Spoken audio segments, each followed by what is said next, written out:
যদি কাজ না হয় তাহলে আর ইউটিউবে কোনো ভিডিওই তৈরি করব না। আজ আমি আপনাকে শেখাবো শত্রুকে ধ্বংস করার তাবিজ। মূলত এই তাবিজ প্রয়োগ করে আপনি আপনার শত্রুকে খুব সহজেই ধ্বংস করতে পারবেন।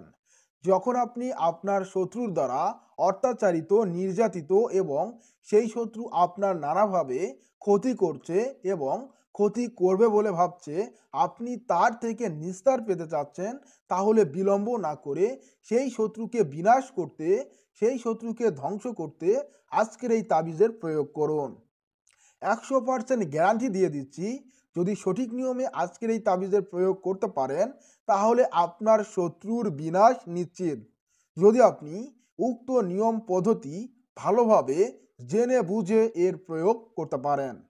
কিভাবে করবেন, আপনার করণীয় কি, বিস্তারিত জানিয়ে দিচ্ছি আজকের এই ভিডিওতে। সেজন্য ভিডিওতে লাইক দিয়ে সম্পূর্ণ ভিডিওটি মনোযোগ সহকারে দেখুন এবং আমাদের চ্যানেলে নতুন দর্শক হলে সাবস্ক্রাইব করে পাশে থাকা বেল বাটনে অল নোটিফাই অল ক্লিক করে দিন, যাতে আপনি আমাদের পরবর্তী ভিডিওগুলি দেখতে পারেন। প্রিয় দর্শক, প্রথমেই সকলকে জানাই আমার তরফ থেকে সালাম, আসসালামু আলাইকুম, এবং হিন্দু বন্ধুদেরকে জানাই আদাব। বলে রাখা ভালো যে এ ধরনের কাজ কারো উপর অন্যায়ভাবে প্রয়োগ করবেন না। যখন আপনি আপনার শত্রুর দ্বারা অত্যাচারিত হবেন, নির্যাতিত হবেন এবং সেই শত্রু যদি আপনাকে কষ্ট দিতে থাকে, আপনি তার থেকে মুক্তি চাচ্ছেন, তাকে শেষ করতে চাচ্ছেন, তাহলে আর বিলম্ব কিসের? আজকের এই তাবিজটির প্রয়োগ করুন, 1 থেকে 7 দিন পর্যন্ত করুন এবং 7 দিনের ভিতরে যদি রেজাল্ট না পান তাহলে 21 দিন পর্যন্ত করুন। 21 দিনের ভিতরে রেজাল্ট পাবেন, আমি 100% গ্যারান্টি দিয়ে দিচ্ছি আপনাকে। যদি কাজ না হয় তাহলে আর ইউটিউবে কোনো ভিডিওই তৈরি করব না।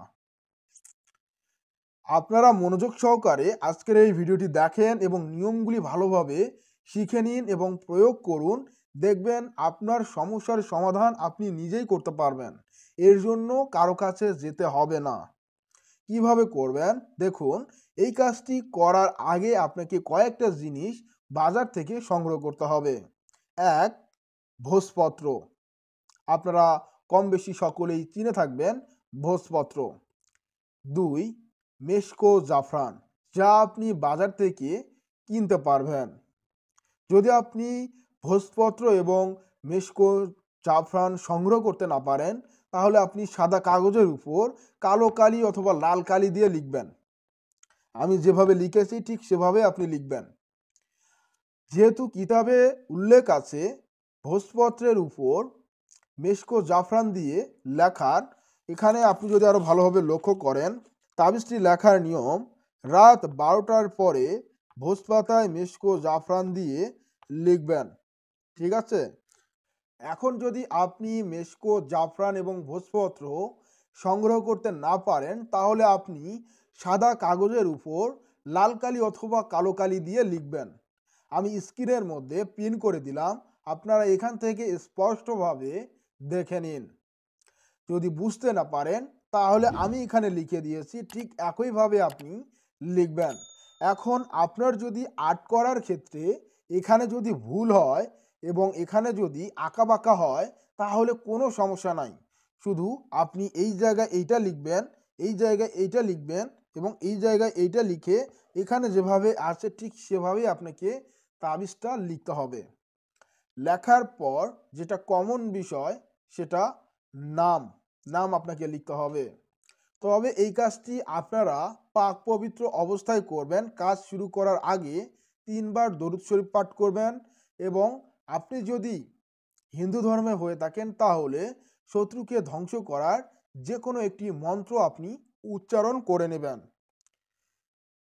তারপর আপনি এই তাবিজটি লিখবেন।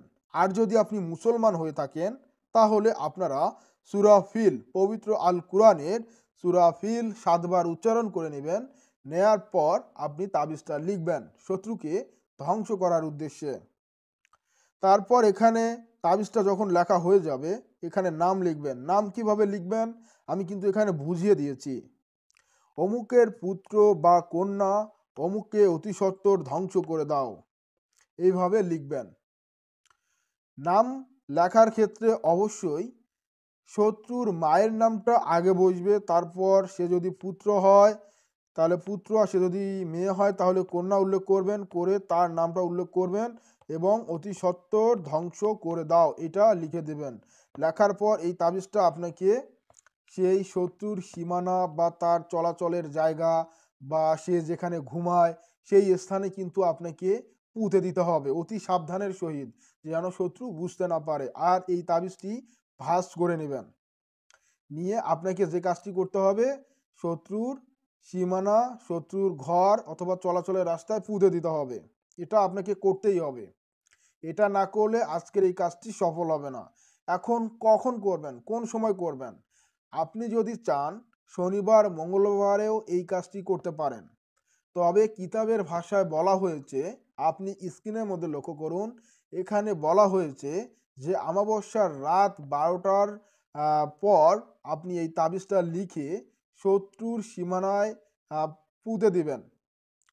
এখন এই তাবিজটি লেখার যে নিয়মগুলি রয়েছে সেটি হচ্ছে জাফরান, মেশকো মিক্স করা কালি, ঠিক আছে? এটা দিয়ে আপনাকে ভোজ পাতার উপর এই তাবিজটি লিখতে হবে। এটা হচ্ছে কিতাবের ভাষায়। এখন এই তিনটি বস্তু যদি আপনি না পান তাহলে কি আপনি কাজ করবেন না? সাপোজ কিতাবে বলা হয়েছে আপনাকে চিনি দিয়ে ভাত খেতে হবে। এখন আপনি কি চিনি ছাড়া লবণ দিয়ে ভাত খাইতে পারবেন না?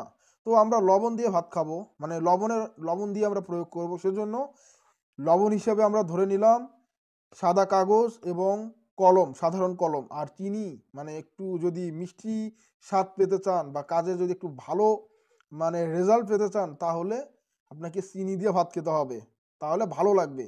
সেজন্য মেশকো, জাফরান এবং ভোজপত্র এটা কিন্তু আপনি আপনার নিকটতম দোকানে পেয়ে যাবেন। কবিরাজের দোকানে বা মুদির দোকানে আপনি পেয়ে যাবেন। সেখান থেকে অল্প মূল্যে সংগ্রহ করতে পারবেন।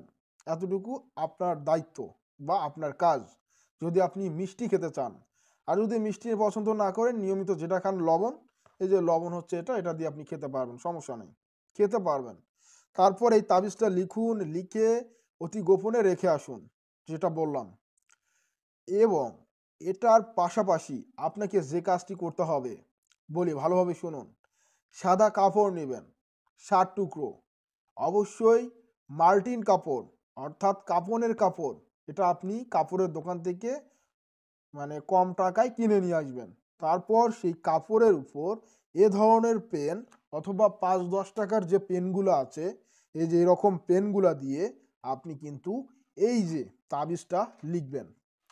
কারণ তাবিজ লেখার ক্ষেত্রে যদি এই মাথা শয়তানে আট করতে না পারেন সমস্যা নাই, তা এইটা লিখবেন, এইটা লিখবেন, এইটা লিখবেন, এইটা লিখবেন। আপনাদের সুবিধার জন্য আমি কিন্তু স্ক্রিনের মধ্যে পিন করে দিয়েছিলাম, আপনারা সেখান থেকে আরো ভালোভাবে দেখে নেবেন। তারপর এটা লিখবেন কয়টা, 7টা। লিখে প্রতি রাতে জ্বালাবেন, শত্রুর বাড়ির দিকে মুখ করে জ্বালাবেন এবং শত্রুর ধ্বংস এবং শত্রুর বিনাশ কামনা করে আপনি যে কোনো একটি শত্রু দমন, শত্রুনাশক মন্ত্র উচ্চারণ করবেন। অথবা আপনি চাইলে যদি মুসলমান হয়ে থাকেন তাহলে পবিত্র কুরআন থেকে সূরা ফিল উচ্চারণ করবেন। এখন আপনি যদি হিন্দু হয়ে থাকেন, আপনি যদি সূরা ফিল প্রয়োগ করতে চান তাহলেও পারবেন, কোনো সমস্যা নাই। আপনাদের সুবিধার জন্য এখানে আমি সূরা ফিল নিয়ে আসলাম, আপনারা এখান থেকে উচ্চারণ করতে পারবেন। এখানে এই যে দেখতে পাচ্ছেন বাংলায় উচ্চারণ দেয়া আছে, আপনারা এখান থেকে বাংলা উচ্চারণ করে নিতে পারবেন, কোনো সমস্যা নাই। আর যদি এটাও বুঝতে না পারেন, গুগলে সার্চ করেন সূরা ফিলের বাংলা উচ্চারণ, লিখে সার্চ দিলে চলে আসবে। যে কোনো ধর্মের যে কোনো শ্রেণীর মানুষ আপনারা প্রত্যেকেই করতে পারবেন, এই কাজটি সকলেই করতে পারবেন। তবে এই কাজটি করার আগে ভিডিওতে লাইক দিবেন, কমেন্ট বক্সে মতামত জানাবেন এবং ভিডিওটি শেয়ার করে দিবেন। আর আমাদের চ্যানেলের সাথেই থাকবেন, তাহলে সম্পূর্ণ ইজাজত পেয়ে যাবেন। কাজটি যখন, এই তাবিজটি যখন লেখা সম্পূর্ণ হবে তারপর 3বার দরুদ শরীফ উচ্চারণ করবেন, করে এই কাজটি সম্পূর্ণ করে যে নিয়মগুলি বললাম ওই নিয়মগুলি অবলম্বন করবেন। আজকের এই তাবিজটি কাপড়ের উপর 7টি লিখে টানা 7 দিন পর্যন্ত আগুনে জ্বালান। প্রতিদিন একটা করে আগুনে জ্বালাবেন, এভাবে 7 দিন জ্বালাবেন। 7 থেকে 21 দিন ওয়েট করুন, দেখবেন এর ভিতরেই আপনি ফলাফল পেয়ে যাবেন। আমি আপনাকে 100% গ্যারান্টি দিয়ে বলছি, যদি সঠিক নিয়মে করতে পারেন তাহলে ফলাফল অনিবার্য, ফলাফল আসবে 100% গ্যারান্টি। আপনি যদি সঠিক নিয়মে করতে পারেন, কারণ এ ধরনের তদবির তাবিজগুলি ভুল নয়, শত শতবার পরীক্ষিত। এগুলি এর আগেও অনেকবার পরীক্ষা করা হয়েছে। আশা করি আজকের এই তাবিজটি আপনাদের সকলের উপকারে আসবে। যথা নিয়ম অবলম্বন করে এই কাজটি করবেন। অবশ্যই নিজ দায়িত্বে বিচার বিবেচনা করে এই কাজটি করবেন, অন্যথায় হিতে বিপরীত হলে আমি কোনোভাবে দায়ী থাকব না। আজকের এই ভিডিওটি আপনার কাছে কেমন লাগলো অবশ্যই কমেন্ট করে জানাবেন এবং ভিডিওটি আপনার বন্ধু বান্ধবের কাছে শেয়ার করতে ভুলবেন না। আগামীতে আপনার কী রকমের ভিডিও প্রয়োজন সেটিও কমেন্ট করে জানিয়ে দেবেন। তো বন্ধুরা, সকলেই ভালো থাকবেন, সুস্থ থাকবেন, উক্ত নিয়ম পদ্ধতি অবলম্বন করে আজকের এই তাবিজের প্রয়োগ করবেন। সকলের জন্য রইল শুভকামনা। আজকের এই কাজটি সফল হোক সকলের জন্য। ভালো থাকুন, সুস্থ থাকুন, বিদায় নিচ্ছি। খোদা হাফেজ। আসসালামু আলাইকুম ওয়া রাহমাতুল্লাহি ওয়া বারাকাতুহু এবং হিন্দু বন্ধুদেরকে জানাই আদাব।